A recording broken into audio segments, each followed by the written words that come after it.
याद रहेगा।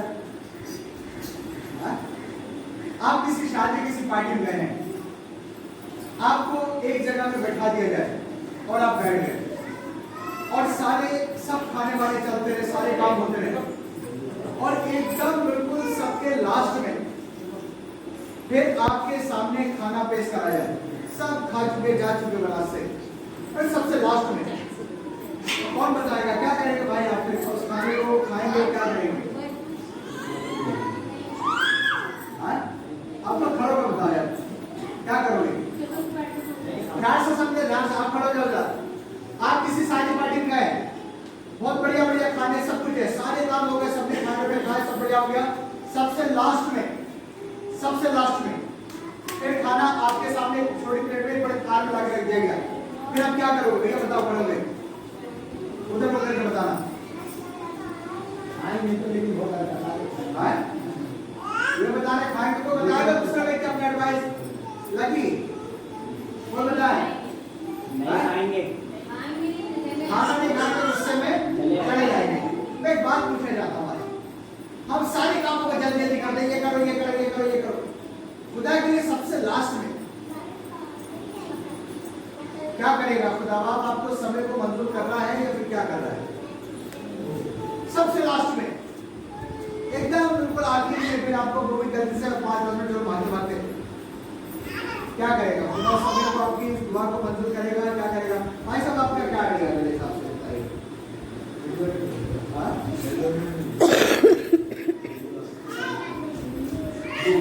वैसे आप जब दुआ करते हो, आप सोचो आपने आज दुआ करी, फिर शाम को खुदा आंसर दे तुरंत दे दे। वैसे खुदा भी जब सबसे लास्ट में दिए आपको आंसर दे, 5 साल के बाद 6 साल के बाद क्या होगा? हाँ 6 साल के बाद यीशु मसीह दुआ का आंसर देगा, क्या होगा? हाँ लगा तब तक तो यीशु मसीह को हम जब जिंदगी में अव्वल दर्जा यदि नहीं देते तो फिर हम उससे अच्छी चीजों की कैसे उम्मीद कर सकते हैं? पढ़े मेरे साथ एक पर यशायाह की किताब निकालें, क्योंकि हम लोग लैंड टेस्ट में हैं। यशायाह नबी की किताब निकालें और उसका 58 अध्याय, यशायाह नबी की किताब 58 अध्याय पहली लाइन से पढ़ना शुरू कर दें। तो बच्चे तेज से पढ़ें और ध्यान से सुने। 58 अध्याय का जी हाँ जी मेरी प्रजा को उसका अपराध अर्थात याकूब के घराने को उसका पाप जता दे। वे प्रतिदिन मेरे पास आते और मेरी गति ऐसे लगते हैं मानो वे धर्मी लोग हैं। जो हर दिन सुबह शाम दोपहर खुदा की इबादत करने आ रहे हैं, फिर क्या इन लोगों में कोई कमी है? बात बताइए, इन लोगों को जो प्रतिदिन मेरे पास आते हैं उन्हें पाप बताना है। अब इन लोगों ने अब सुबह शाम आके खुदा की इबादत कर रहे लोगों ने क्या पाप करा है? आगे बढ़े, सुनिए क्या लिखा है। जिन्होंने अपने परमेश्वर के नियमों को नहीं टाला। अच्छे लोग हैं, धार्मिक लोग हैं, रास्तबाज लोग हैं, खुदा के खोजी हैं, खुदा के तालिब हैं, खुदा से डरने वाले हैं, खुदा का कोई नियम नहीं डालते। सुबह दुआ करना, शाम दुआ करना, चढ़ जाना। बाद में लिखा है कि एक व्यक्ति आया, कहने लगा खुदावन तू जानता है कि मैं धनिये से लेकर पौधे तक सारी कमाई का 10वां भाग देता हूँ। हफ्ता में दुआ करता हूँ, 2 बार प्रार्थना करता हूँ, सारे काम करता हूँ। मैं बिल्कुल बहुत बढ़िया व्यक्ति हूँ, मुझमें कोई कमी की बात नहीं है, तो बहुत ज्यादा रास्ता हूँ। आगे क्या हुआ? धर्म के नियम पूछते और परमेश्वर के आज निकट आने से प्रसन्न होते। धर्म के नियम पूछते और परमेश्वर के पास जाने से प्रसन्न होते। इसको यही रोके, दूसरा इतिहास निकालें, इसको बंद न करें, वापस यही आएंगे। दूसरा इतिहास 7 अध्याय के 13-14 पद से थोड़ा शुरू करें। ध्यान से सुना आज की सुबह कि क्या करना मुझे अपनी जिंदगी में करना चाहिए। 13 और 14 पद ध्यान से सुने जी। यदि मैं आकाश को ध्यान से सुनना, लिखा है यदि मैं आकाश को ऐसा बंद कर दूं कि वर्षा ना हो, और आगे यदि मैं आकाश को ऐसा बंद कर दूं कि वर्षा ना हो, या पृथ्वी को देश उजाड़ने की आज्ञा दूं, या अपनी प्रजा में मरी फैलाऊं, तब यदि मेरी प्रजा ग्यारह में दूसरे लोगों का तो जिक्र दिया नहीं, 704 जाती है देश में, अपनी प्रजा पक्के विश्वासियों का जिक्र है ना, अपनी प्रजा बोले तो पक्के विश्वासी। हम लोग क्या कहते हैं कि हम तो बहुत पुराने ईसाई हैं। पक्की प्रजा, अपनी प्रजा में क्या करें? बड़ी फैलाओ। आगे बढ़े क्या हुआ? तब यदि मेरी प्रजा के लोग जो मेरे कहलाते हैं, लिखा है वहां पे, फिर प्रतिदिन मेरे पास आते, मेरी गति मुझे इच्छा ऐसे रखते जैसे बड़े धार्मिक लोग हैं, जिन्होंने मनुष्य के नियमों को नहीं डाला। अब यहाँ पे लिखा है कि उन्हें उनका पाप जताना है, आकाश को बंद करो, प्रजा बड़ी बनाओ और देश उजाड़ वीडियो आगे दो। आगे बढ़े क्या लिखा सुने? जो मेरे लोग कहलाते हैं, दीन होकर प्रार्थना करें और मेरे दर्शन के 14 पद फिर से। तब यदि मेरे प्रजा लोग, तब यदि मेरी प्रजा लोग जो खुदा उनके कहलाते क्या करें? दीन होकर प्रार्थना दीन करें। होकर, भाई नहीं है, अभिलता नहीं है, सहनशीलता नहीं है, अहंकार से भरे क्या है आखिर? ऐसा मुझे ये नहीं समझ आता। बस सोचता हूँ यदि अगर हमारे पास में एक या दो फोर व्हीलर गाड़ी और फिर घमंड करें तो ये तो बड़ी बेकार सी बात है मेरे हिसाब से। अगर हाँ दो चार एरोप्लेन आपने अपने खरीदे तो थोड़ा सा घमंड करेगा तो फिर ठीक लगता है। क्या बोलेंगे बात में? क्योंकि आजकल लोन पे लेके भी गाड़ी है लोगों के पास में, कर्जा 700 रुपए है फिर भी गाड़ी है, फिर कार का घमंड करना है। अगर 4-6 एरोप्लेन आपके अपने हैं और कर्जा नहीं है, कोई लोन पर नहीं है, तब तो फिर घमंड कराया जा सकता है।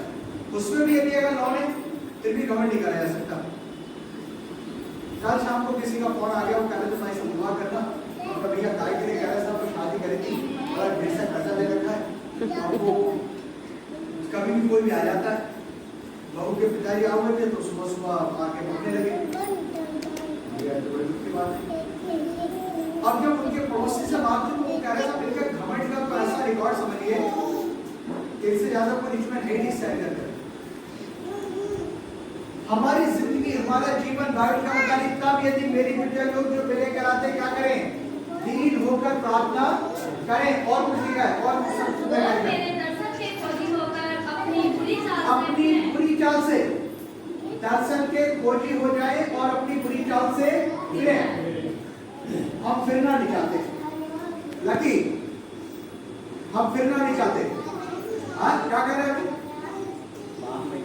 हाँ और आप क्या कर रहे हैं? अभी हम मोबाइल पे क्या कर रहे हैं? अच्छा बाहर पढ़ रहे हैं। क्या करें प्रिया के लोग? बुरी चाल से कब कुछ होगा? पढ़ना क्या लिखा, क्या होगा? तो मैं स्वर्ग में से सुनकर इशारा 1 अध्याय पढ़िए, लिखा कितनी प्रार्थना क्यों ना कर लो, मैं तुम्हारी सुनने वाला नहीं हूं। कितनी प्रार्थना कर लो, रात करो, सुबह करो, शाम करो, लिखा सुनने वाला नहीं। मलाकी अगर 3 अध्याय का 16 को पढ़ा भैया, इसको बंद नहीं करना, इसको भी खोले रहना। मलाकी 3 का 16 देखना क्या लिखा है, कोई व्यक्ति पढ़े मलाकी 3 का 16। तब यहोवा का भय मानने वालों ने आपस में बातें की और यहोवा का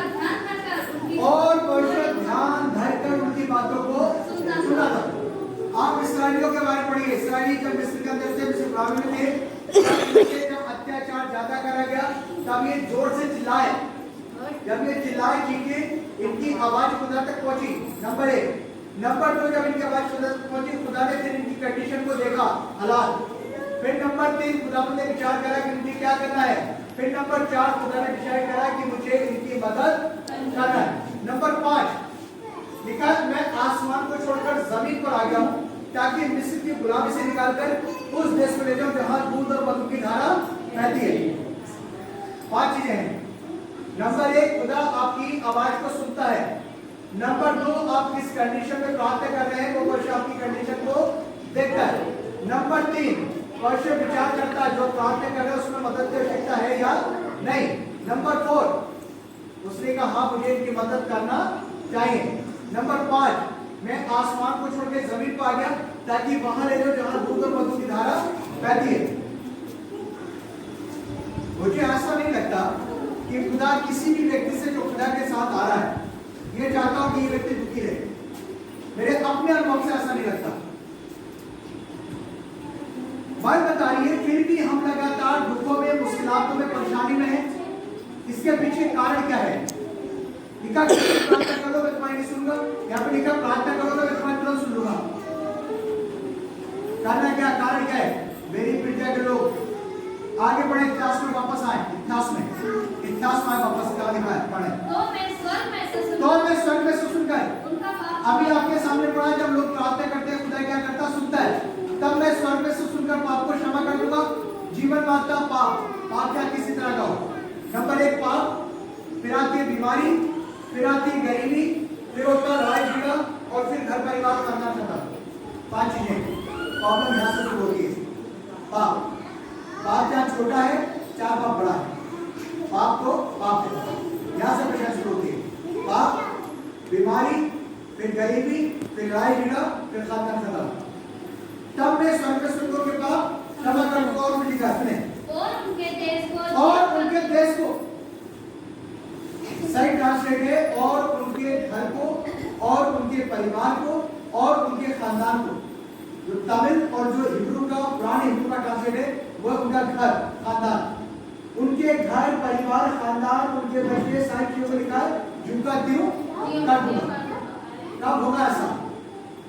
हम अपनी बुरी चाल से फिर नहीं। कौन व्यक्ति कितना सही कितना गलत है इसके बारे में मैं सोचता हूँ दूसरा व्यक्ति निर्णय नहीं ले सकता। ये सिर्फ निर्णय खुदा बाप ले सकता है, या फिर व्यक्ति स्वयं जान सकता है। वापस आए यशायाह में सुने, जहाँ यशायाह पढ़े तो वहीं से पढ़े, सुने क्या हुआ है। वे कहते हैं जी, क्या कारण है कि हमने तो उपवास रखा। अब सुने, वो कहते हैं क्या कारण है, हमने तो उपवास रखा। क्योंकि आजकल उपवास के दिन है, उपवास के बारे में जानना बड़ा जरूरी है। उपवास रखा, लेकिन आगे बढ़े क्या हुआ?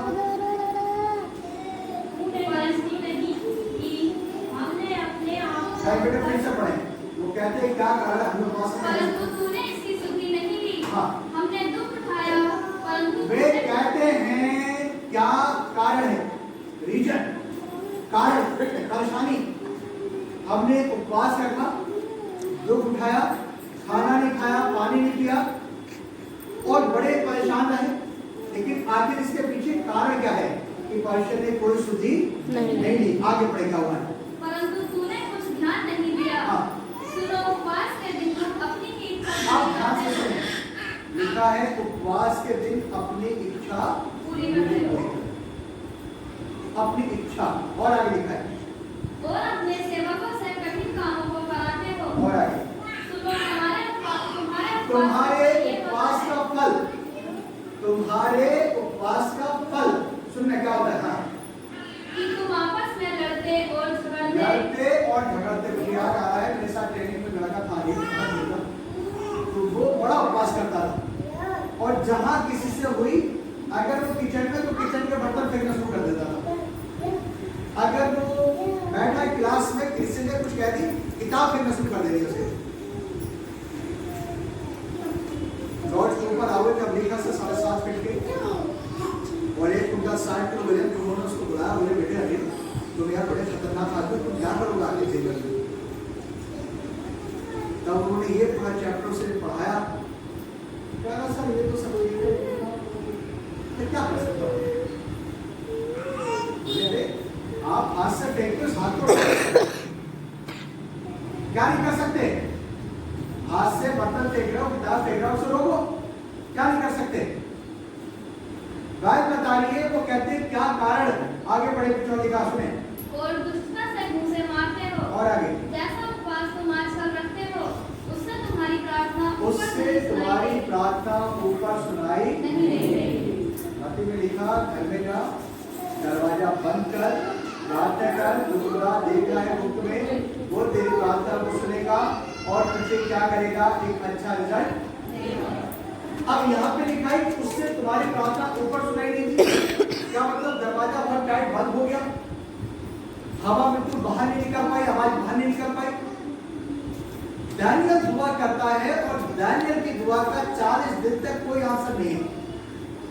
फिर 41वें दिन जिब्राइल फरिश्ता उसकी प्रार्थना का आंसर लेकर आता है। लिखा मुझसे प्रार्थना कर और मैं तेरी सुन लूंगा। यहाँ पे लिखा कितनी प्रार्थना करो मैं तुम्हारी सुनूंगा, इससे तुम्हारी प्रार्थना ऊपर सुनाई नहीं दे रही। कारण क्या है? बड़ी परेशानी हिंदी में कहते हैं दुख में सुमरन सब करे और सुख में करे ना कोई। दुख में सुमरन सब करे, सुख में करे ना कोई, और जब सुख में सुमरन करे तो दुख का ही कोई। एक हिंदी की बात और समझिए। एक दिन की लगभग एक व्यक्ति की तनख्वाह है 500 रुपए आज के दौर में दिहाड़ी। अब यदि वो 500 रुपए का काम छोड़ेगा, उसे खलेगा, कलेश होने लगा, लड़ाई होने लगा, झगड़ा होने लगा, 500 रुपए काम नहीं है, अगर सोचो कि वो व्यक्ति की तबीयत खराब हो जाए, वो भी 3 दिन, तो कितने रुपए गए? 1500 तो हो गए। 500 रुपए का डॉक्टर का पर्चा कितने हो गए? 2000, और कम से कम 600-700 की डॉक्टर दवाई कितने बैठे? लगभग 3000। 3000 रुपए ज्यादा है या 500 रुपए ज्यादा होता है? तो क्या करना चाहिए? 3000 खर्च करना चाहिए, 500 रुपए खर्च करना चाहिए?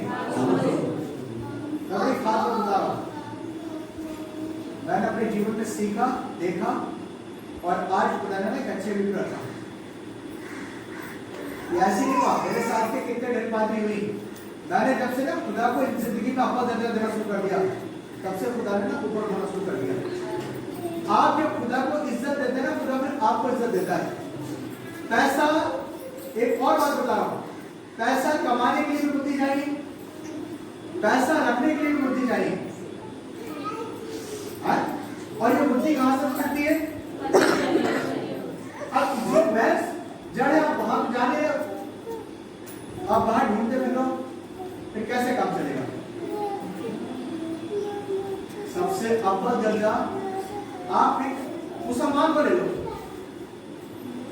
क्यों बादल साहब? एक मुसलमान को ले लो, वो भी दिहाड़ी करता ना, तो जुमे की नमाज से पहले अपना जैसे टाइम हुआ भैया काम छोड़ा और सीधे आके नमाज पढ़ेगा, चाहे तनख्वाह मिले ना मिले। पर अमूमन मुसलमान को देखो, जुम्मा की छुट्टी हुई, मैंने जुम्मा में छुट्टी कर दी। हम लोग क्यों नहीं कर पाते त्योहार को छुट्टी? क्या परेशानी है? हम अपने नियम ही नहीं बदलना चाहते। तो कहते हैं देखो जी खुदा नमाज नहीं करेगा, हम तो समझ ऐसे करेंगे। बड़े परेशान क्या होता है? तो क्या फायदा हुआ कहेंगे नहीं? अरे क्यों नहीं होगा भाई? आप नियम तो करो। आप बाहर ढूंढ रहे हो दुनिया में, खुदा का कलाम बता रहा हूं, घर में बरकत देता है, बाहर नहीं बरकत देता, घर में बरकत देता है।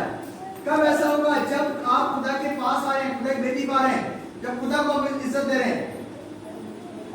अगर खुदा खाना खाने के लिए ताकत देता है, खाना बना के आपके सामने रख दिया, कुछ ऐसा हो जाए आप खाना नहीं खा पाए, वही खुदा कुछ ऐसा करा, वही खाना आराम से पेट में बैठ के खाए। आगे बढ़े, कुछ लिखा है इसके इशारा बड़ा इस उपवास से मैं प्रसन्न होता हूं। जिस उपवास से मैं प्रसन्न होता हूं, क्या है? अर्थात जिसमें मनुष्य क्या करे? दीन कर दे, स्वयं को दीन कर दे।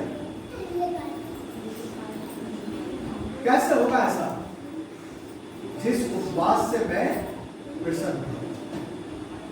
हम करना नहीं चाहते। हर एक आदमी चाहता भैया वो आए, अपने कुर्सी के सामने रख लो, लोग आई था भाई ले जाइए। क्या भी नहीं, आप बैठ भी गए, क्या फायदा हुआ? अगर आप नीचे बैठ गए तो खुदा तो देख रहा है। लिखा जिस उपवास से मैं प्रसन्न होता हूं, अर्थात जिसमें मनुष्य स्वयं को क्या करे? दीन करे। क्या लिखा है? क्या तुम इस प्रकार और उपवास के बारे में ज्यादा डीप बताऊंगा तो नींद उड़ जाएगी, तब आगे नहीं बताऊंगा। जितने दिन का आप खाना नहीं खा रहे हैं, एक और ऐसी बात, आप उतने दिन का काउंट करके रखें। एक दिन का खाना आपका 15 रुपए का है, 20 रुपए का है, आप उतना दिन लिख के रखें। 20 रुपए का खाना 20 रुपए के हिसाब से लिख के रखें कि अगर आपने 20 दिन खाना नहीं खाया तो 20 दिन के कितने पैसे हुए? उतने पैसे आपको, क्योंकि आप चर्च से जुड़े हैं, खुदा से जुड़े हैं, तो वो पैसे आपको खुदा की खिदमत करने देना है।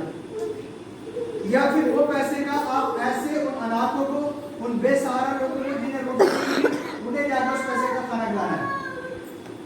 जो रेलवे स्टेशन भिखारी बैठे हैं, वो नहीं बैठे हैं, भाई साहब गलत तो नहीं कह रहा। उपवास फास्ट क्योंकि ये बड़ा लंबा विषय है, इसमें बाद में प्रचार कर सकने का मौका मिलेगा।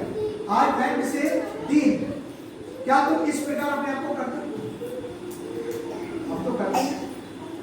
हमारी सुपर पावर इतनी ज्यादा है कि अमेजिंग है, सिर्फ तो उसका सोच नहीं सकते कि वो है।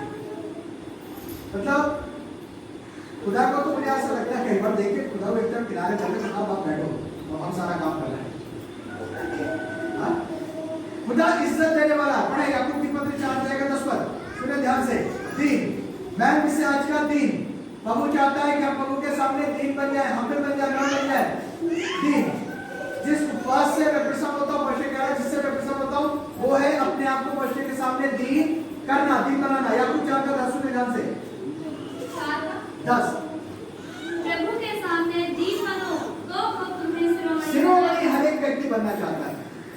शिरोमणि बोले तो एक आदर का पद, इज्जत का पद, लेकिन हम दीन नहीं बनना चाहते, हम हम्बल नहीं बनना चाहते, अपने आप को छोटा नहीं करना चाहते। दीन, जब आप प्रभु के सामने अपने आप को दीन कर रहे हैं, तब वो वर्ष क्या कर रहा है? शिरोमणि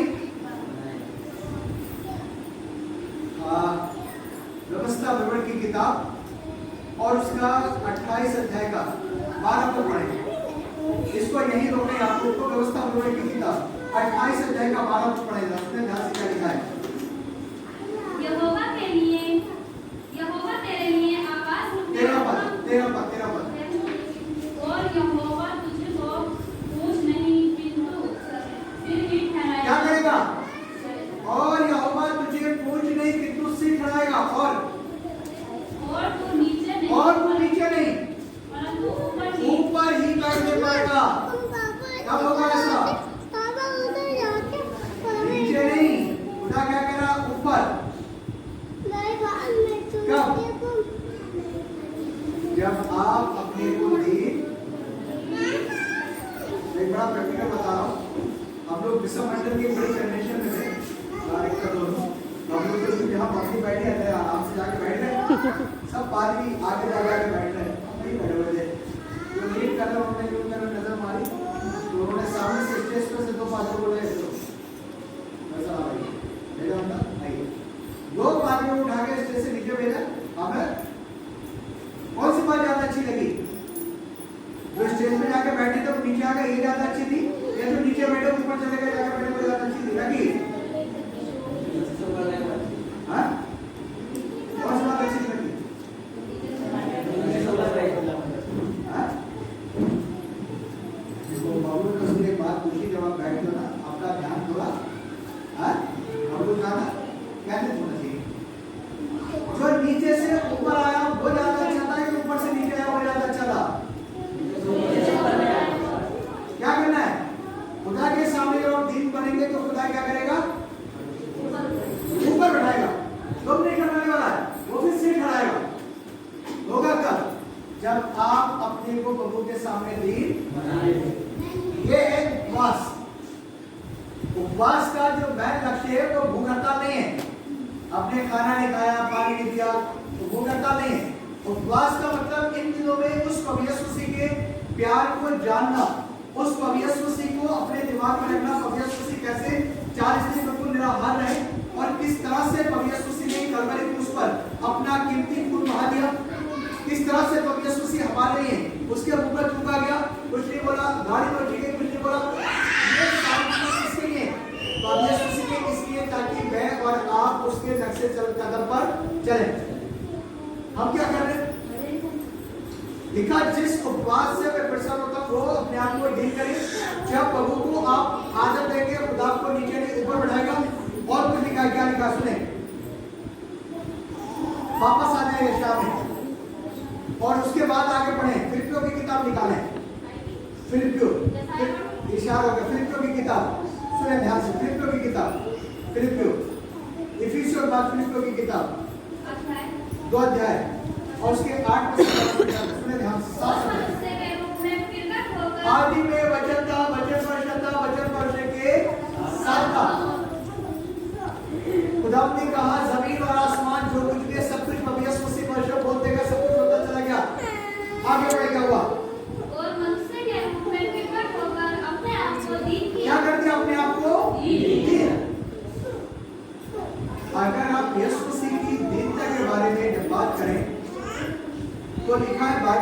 जैसे ऊन कतरते समय भेड़ी बिल्कुल चुपचाप या फिर शांत रहती है, प्रभु यीशु मसीह उसी तरह चुपचाप और शांत रहे और प्रभु यीशु मसीह ने अपना मुंह ना खोला, अपना मुंह ना खोला। लिखा और लोग अत्याचार करके दोष लगाकर उसे ले गए, फिर भी वो बिल्कुल चुपचाप ही रहा।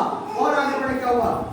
और यहाँ तक आज्ञाकारी रहा जी। कि मृत्यु मार्क्यूस की मृत्यु की यहाँ सही- तक, कहाँ तक? यहाँ तक वो नास्तिक की मृत्यु, वो खतरनाक मृत्यु जिससे लोग मुंह फेर लेते थे।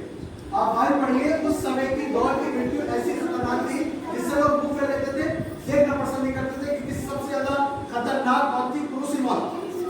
और मैंने उसको बताया था प्रभु यीशु मसीह मेरे आपकी समानता थे।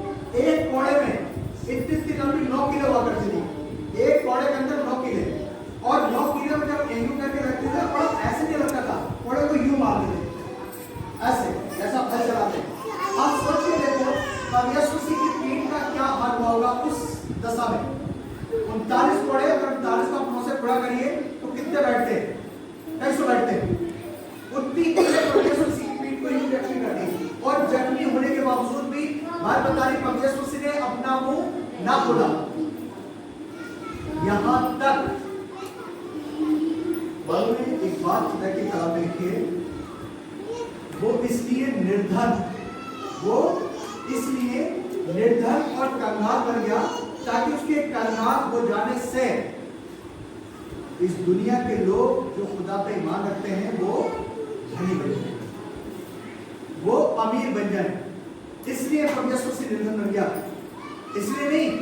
वो उसने कहा अगर मैं चाहूं तो सब कुछ कर सकता हूं, काम ने छोड़ दिया।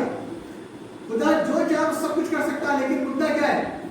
इसलिए ताकि मैं और आप सीखें। आज क्वेश्चन मार्क की एक और बात मैं पूछना चाहता हूं। प्रभु यीशु मसीह के सर पे कांटों का ताज था, हाथों में पैरों में कीलें ठुकी थी, दाढ़ी नोच ली गई थी, बेइज्जत कर दिया गया था। भैया आपसे आप खड़े हो जाइए, इधर करो और आप मेरे कभी देखते रहो। आप ये बताओ, ये सब कुछ तो ठीक था, प्रभु यीशु मसीह के आखिर भला यही क्यों मारा गया दिल पे? कहीं और क्यों नहीं मारा गया? सर पे कांटों का ताज लगा, हाथों में कीलें ठुकी, पैरों में कीलें ठुकी, पूरा वीडियो जख्मी है, पूरा सर से लेकर पैर तक लोग आ रहा है, पीठ पूरी जख्मी है, फिर भला यही क्यों मारा गया?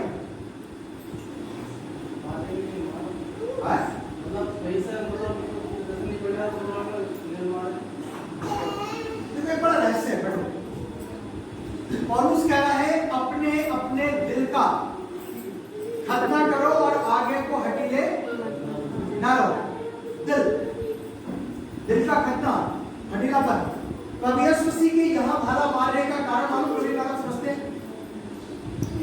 जिंदगी में जब यीशु मसीह आ जाए तब दिल बदल जाए, जिंदगी बदल जाए। शाऊल कह रहा है उस दिन मेरा दिल बदल गया जब यीशु मसीह ने मुझसे पूछा, हे शाऊल तू मुझे क्यों सताता?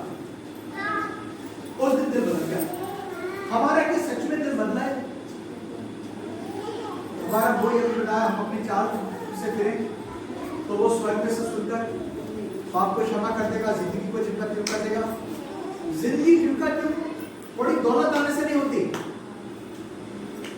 मैन बात है, देखा जिस प्रकार एक माँ अपने बच्चे को शांति देती है, तसल्ली देती है, वैसे मैं भी तुम्हें दूंगा।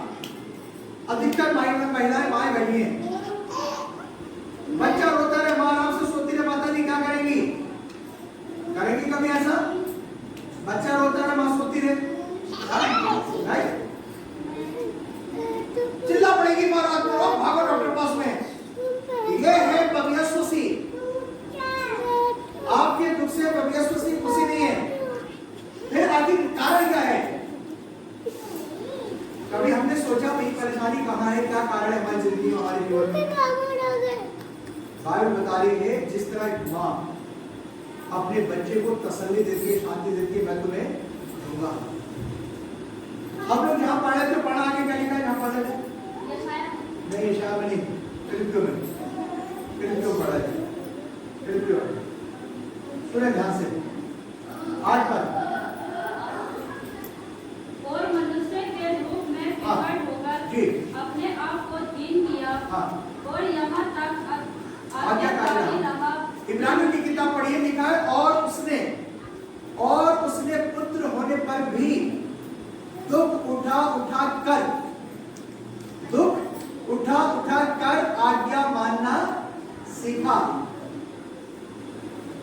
पादरी साहब ने टेढ़ा प्रचार करा, छोड़ो यार, तरीका पादरी साहब टेढ़ा प्रचार नहीं करा, बाइबल में तो वही प्रचार करा।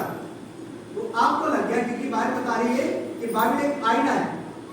जब बाइबल प्रचार करी जाती है तब हमें दिखाई देता है यार हम लोग गलत है, ये कुछ हारी हो गई, ये कुछ टेढ़ी हो गई, यार ये तो बड़ा गड़बड़ हो गया क्यों भाई?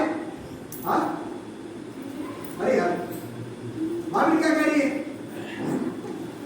यहां तक दुख उठाकर आज्ञा मानना सीखा और अपने सब आज्ञा मानने वालों के लिए सदा काल के लिखा है, चैन अमन शांति और उद्धार का कारण बन गया। और आगे बढ़े फिर क्या लिखा है सुने ध्यान से, और आगे इस कारण परमेश्वर ने उसको अपनी महान किया। इस कारण, कारण समझ लीजिए, रहस्य समझ लीजिए। इस कारण जब आप खुदा को जिंदगी में अव्वल दर्जा दे रहे हैं, क्योंकि मैंने पूरी बात बताई कि आप प्रार्थना करते हैं, खुदा आपकी प्रार्थना सुनता है, वो आपकी कंडीशन देखता है, आपके हालात देखता है, प्लस वो विचार करता है क्या करना है। फिर जब डिसाइड की मदद की आवश्यकता तो वो मदद करेगा, नहीं है तो नहीं करेगा। फिर आसमान से जमीन पे इसलिए आ गया ताकि वहां ले जाए जहां दूध और मधु की धारा बहती है। इस कारण प्रभु के सामने दिन बनो तो वो तुम्हें शिरोमणि बनाएगा। जिस उपवास से वे प्रसन्न होता अर्थात वो जिससे मनुष्य संग को क्या करे, डील करे। क्या हम अपने आप को डील करना चाहते हैं? बाइबल में यीशु मसीह के बारे में पढ़ा था, जब वो दो डाकू और वो एक डाकू कह रहा है क्या तुम खुदा से नहीं डरता? अब यीशु मसीह ने वहां भी कुछ नहीं बोला। अब यीशु मसीह की जब पूरी आप उसी कथा पढ़ी है